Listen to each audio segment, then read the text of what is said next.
Keith Boykin is a Democratic strategist and former aide to Bill Clinton. And on the other side, we have Alice Stewart. She's a Republican strategist and former communications director for Ted Cruz. Alice, let me start with you. Donald Trump largely dismissing COVID on the campaign trail. However, his wife Melania had this to say.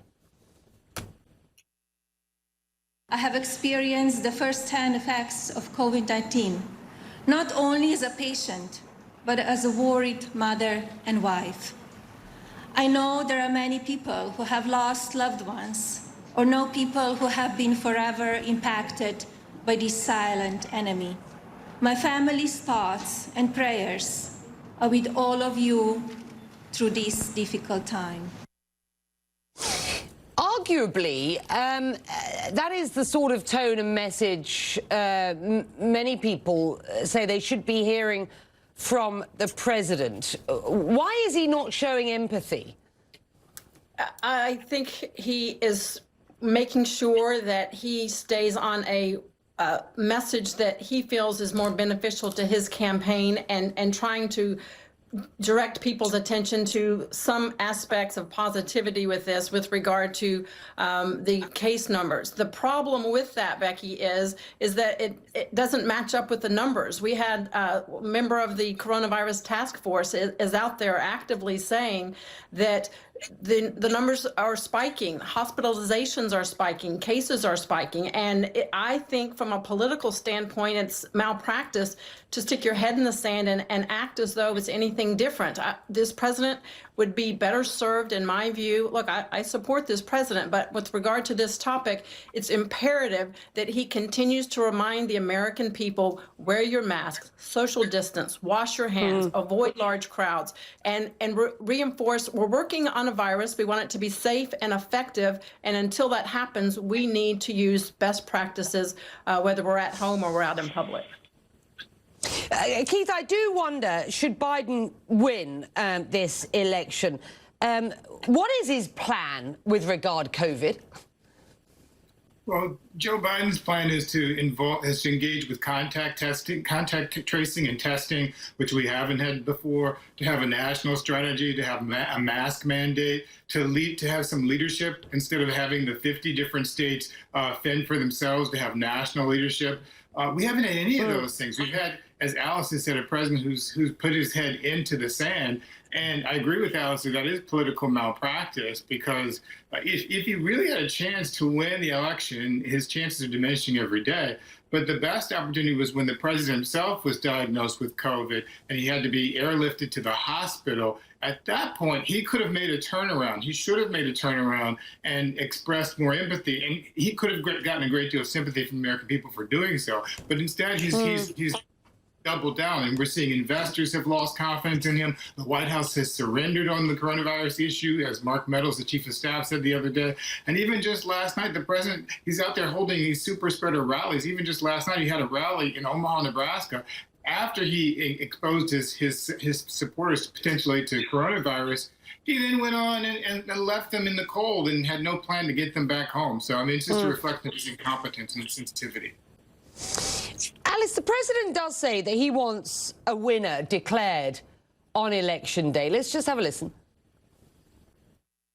It would be very, very proper and very nice if a winner were declared on November 3rd instead of counting ballots for 2 weeks, which is totally inappropriate, and I don't believe that that's by our laws.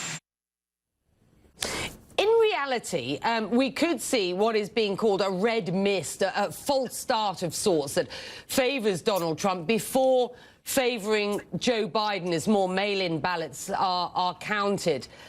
Democrats, after all, more likely to vote by mail. Do you believe Donald Trump and his campaign are scared of this? And do you think that he could or is likely to declare victory, should he have any chance of doing that, too early?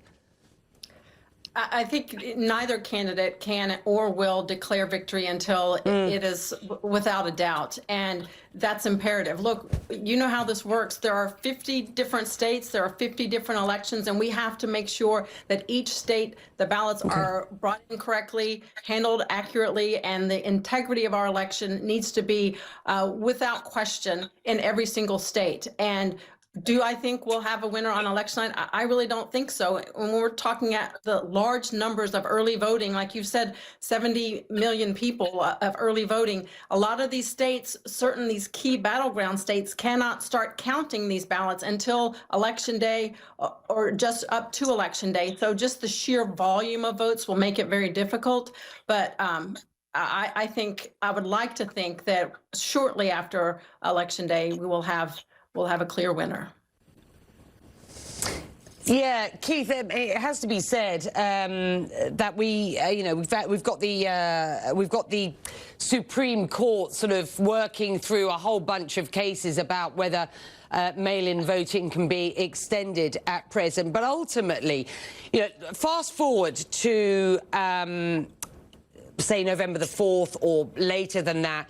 We know that this is a president who is highly litigious and is likely to have a sort of army of lawyers to work through the mechanics of all of this.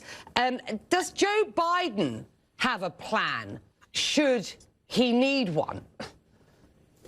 Yes, he does, and he's going to need one. The president has already said that he's not certain he's going to respect the outcome of the results. He hasn't committed to a peaceful transfer of power. This is unprecedented talk. We've never heard this from an American president before.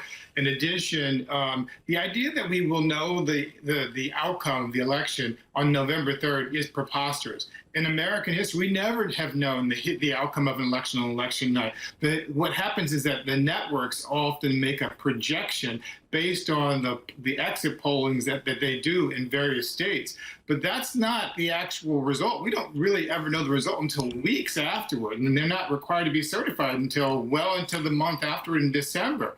And the Electoral College doesn't meet until, I think, late December, early January. So Trump is basically trying to change the way that people think about the American election system, so he can change the game and alter the rules. But that's not the way things work. And Joe Biden, I think, would be smart to have an army of lawyers of his own ready to fight back against any sort of effort to steal the election. And I think that he's got that in place already. I've seen that on his website. I've talked to lawyers who have been working with him myself, and they're ready for ballot intimidation and outright voter fraud that might take place.